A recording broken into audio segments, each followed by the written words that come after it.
In the day of judgement, আল্লাহর supreme কোর্টের কাঠগড়ায় যুবকদেরকেও দাঁড়ানো লাগবে, বৃদ্ধদেরকেও দাঁড়ানো লাগবে, পুরুষদেরকেও দাঁড়ানো লাগবে, নারীদেরকেও দাঁড়ানো লাগবে। সবাই আল্লাহর কিয়ামতের ময়দানে আল্লাহর সামনে দাঁড়াতে হবে কি হবে না? আওয়াজ তুলে বলেন না কেন হবে কি হবে না? আল্লাহ রাব্বুল আলামিন বলেন, কিছু সংখ্যক মানুষ তো এমন আছে যারা কিয়ামতের ময়দানকে বিশ্বাস করতে চায় না। তারা বলে, আমাদেরকে যখন কবরের ভিতরে শুইয়ে দেওয়া হবে, কবরের মাটি আমাদেরকে খেয়ে ফেলবে, আমাদের হাড় পাওয়া যাবে না, আমাদের মাংস পাওয়া যাবে না, আমাদের রক্ত পাওয়া যাবে না, পুরো শরীরটা মাটির ভিতরে মিশে যাবে।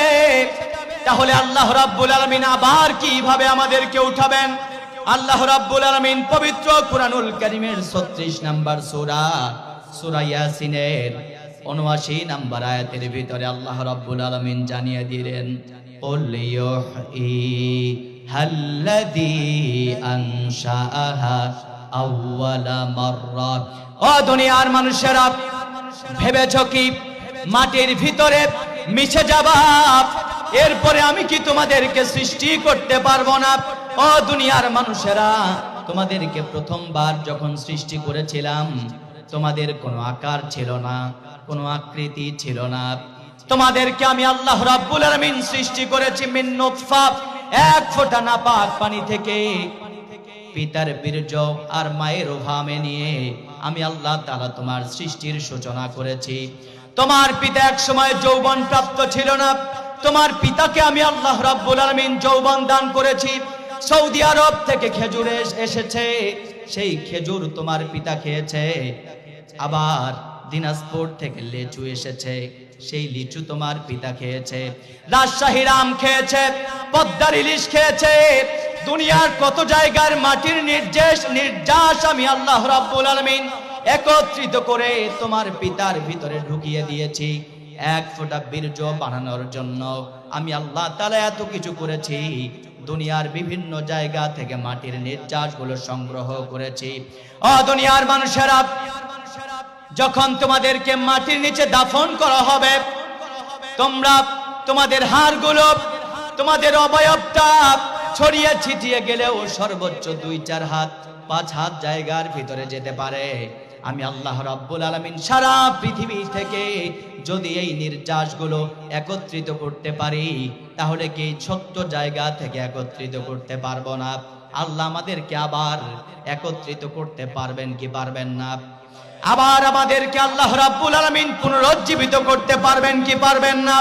সেই কথাই আল্লাহ রাব্বুল আলামিন বলেছেন, কুল, ও নবীজি আপনি আপনার উম্মতদেরকে বলে দেন, ইউহ্যিহাল্লাযী আনশাহা আউওয়ালা মাররা, আমি আল্লাহ রাব্বুল আলামিন কোন আকার আকৃতি ছাড়া যেভাবে তাদেরকে প্রথমবার সৃষ্টি করতে পেরেছিলাম, আমি আল্লাহ রাব্বুল আলামিন কিয়ামতের ময়দানে তাদের হিসাব নিকাশের জন্য দ্বিতীয়বার আবারও সৃষ্টি করতে পারবো।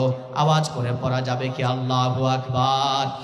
আমার প্রিয় ভাইরা, একান্ত আপনজনেরা, আল্লাহ রাব্বুল আলামিন পবিত্র কুরআনুল কারীমের 36 নম্বর সূরা, সূরা ইয়াসিন 51-52 নম্বর আয়াতের ভিতরে আল্লাহ রাব্বুল আলামিন জানিয়ে দিলেন, ওয়া নুফিখা ফিস সূরি ফাইদা হুম মিনাল আজদাসি ইলা রাব্বিহিম ইয়ানসিলুন।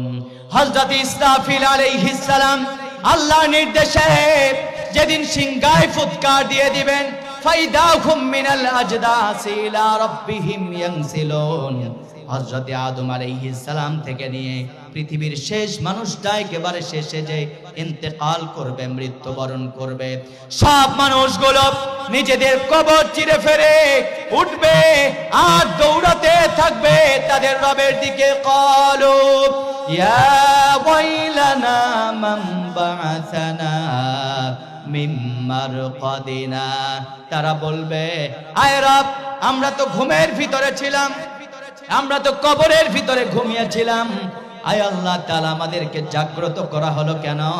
আমাদেরকে ঘুম থেকে জাগানো হলো কেন?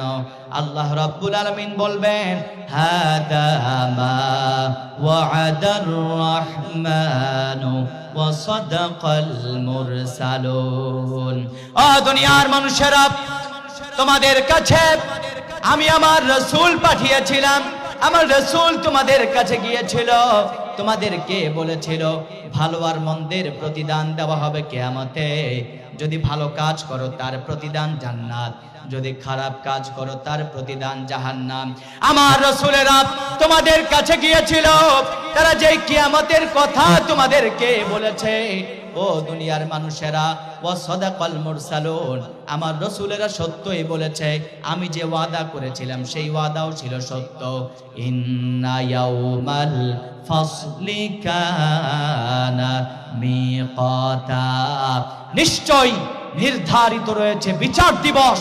আল্লাহ রাব্বুল আলামিনের বিচারের কাষ্ঠে, বিচারের কার্যালয়ে আমাদের সবাইকে সমানভাবে উপস্থিত হতে হবে। কথা বলো মুসলমান, ঠিক কিনা?